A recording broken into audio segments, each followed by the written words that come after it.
श्री राम दोस्तों, कैसे हैं आप सब? पोस्ट बढ़िया होंगे। फाइनली मैंने हिट 3 देख ली है बड़ी ही मुश्किल से, क्योंकि सबसे बड़ी बात है कि जो हिंदी शोज़ की टाइमिंग थी, पहले तो ये शोज़ इसको मिले ही बहुत कम है, क्योंकि OTT रिलीज़ का कोई इशू है कि 4 हफ्ते तक थिएट्रिकल रिलीज़ के कारण एक क्लॉज बना हुआ है कि OTT प्लेटफॉर्म पे 4 हफ्ते तक रिलीज़ नहीं हो सकती। मे भी शायद ये OTT पे जल्दी आएगी, इस कारण इसको रिलीज़ नहीं किया गया बड़े फ्रेंचाइजी द्वारा, लाइक सिनेपोलिस और PVR और आइनॉक्स।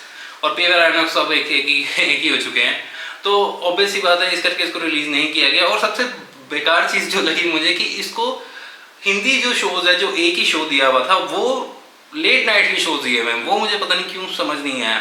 चलिए फाइनली मेरी तमन्ना पूरी हो गई हिट 3 देखने की, क्योंकि मैं बहुत ही पर्सनली एक्साइटेड था, क्योंकि मैंने बाकी मूवी से पहले इसको देखना चाहता था लेकिन नहीं देख पाया।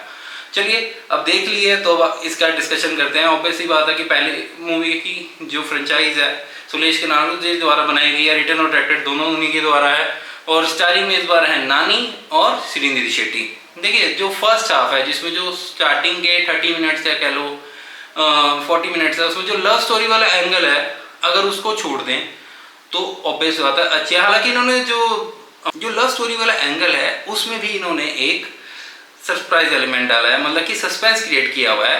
वो मोस्टली लोग आई थिंक कर लेंगे कि भाई आइडिया लगा लेंगे कि हाँ क्या है उसमें, उसको छोड़ दें। हालांकि वो सेकंड पार्ट में वो लव एंगल हमें अटैचमेंट देखने को मिलता है एक एंगल से, तो आप मूवी में देखना। देखो मैं स्पॉयलर्स नहीं देने वाला, हालांकि मैं एक डिटेल रिव्यू जरूर बनाऊंगा, क्योंकि इसकी जो स्टोरी लाइन है वाकई में लोगों ने शायद इसको नोटिस नहीं किया, वो ये एक रियल लाइफ फैक्ट पे बनी हुई है, ये कोई मजाक नहीं है।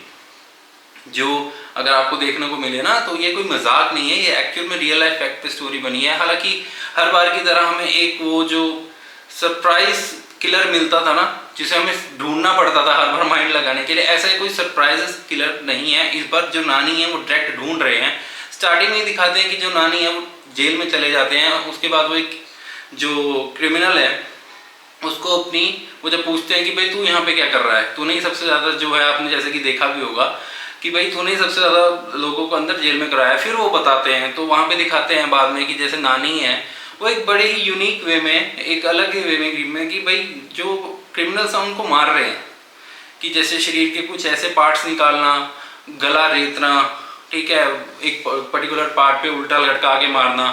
तो वो क्यों कर रहे हैं, वो चीज़ कैसे उस क्रिमिनल से अटैच्ड है, उसके पहुंचने उनसे उस तक पहुंचने का वो क्या जरिया है, वो आपको मूवी में देखना जरूर है। और सबसे अच्छी बात है वो आपको एक चीज़ मैं एंड में बताऊंगा रिव्यू के, वो आप जरूर देखना, तो वो एंड में डिस्कस करेंगे। देखिए मूवी का जो सरप्राइज एलिमेंट जो मैं कह रहा हूँ मिसिंग है इस बार किलर वाला, उसकी जगह जो थ्रिलर डाला गया है, जो एक्शन डाला गया है, जो ब्रूटैलिटी डाली गई है, वो ऑसम है। लास्ट के 30 मिनट्स फुल पैसा वसूल है, फुल टू पैसा वसूल है।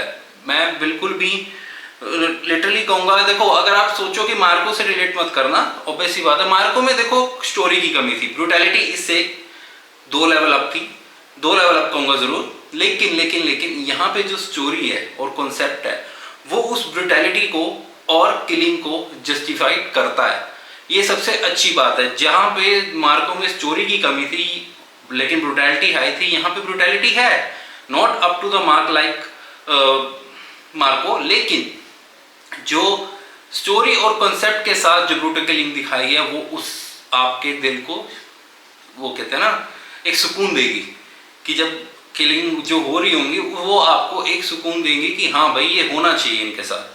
तो वो चीज़ जो है वो एक शानदार चीज़ बनाई गई है, और लिटरली 30 मिनट्स, और जो लास्ट में एक सरप्राइज एलिमेंट इन्होंने और डाला है, एक क्या बोलो 2 ही कह लो, 2 सरप्राइज एलिमेंट इन्होंने एंड में डाले हैं जो कि अच्छे लगते हैं, ठीक है। जब नानी का फाइट कर रहे होता है उस टाइम पे वो चीज़ आती है, तो लिटरली मेरे लिए तो ये डेफिनेटली अ ग्रेट मूवी, और 1 टाइम वॉचेबल तो जरूर है, और इसको शायद मैं दूसरी टाइम भी देख लूँ वो लास्ट 30 मिनट्स के लिए लिटरली।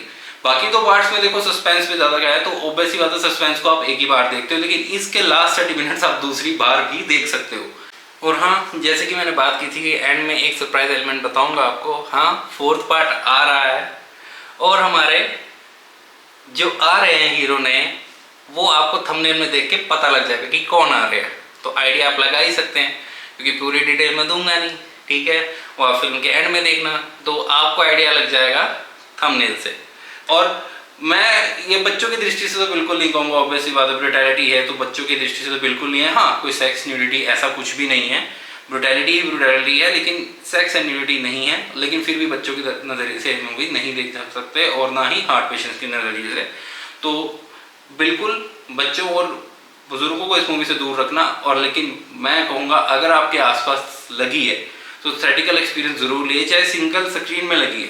थिएट्रिकल एक्सपीरियंस की बात ही अलग होती है, इसलिए मूवी को थिएटर्स में देखने का आनंद ही अलग आता है। अगर ऐसी मूवीज हैं तो ठीक है ना, भूतनी जैसी नहीं तो डेफिनेटली वॉचेबल है। आप जाइए अपने नज़दीकी सिनेमाघर में जरूर देखिए, कमेंट करके बताइए कैसी लगी, और ये रिव्यू कैसा लगा जरूर बताना, लाइक एंड सब्सक्राइब करके जरूर जाना।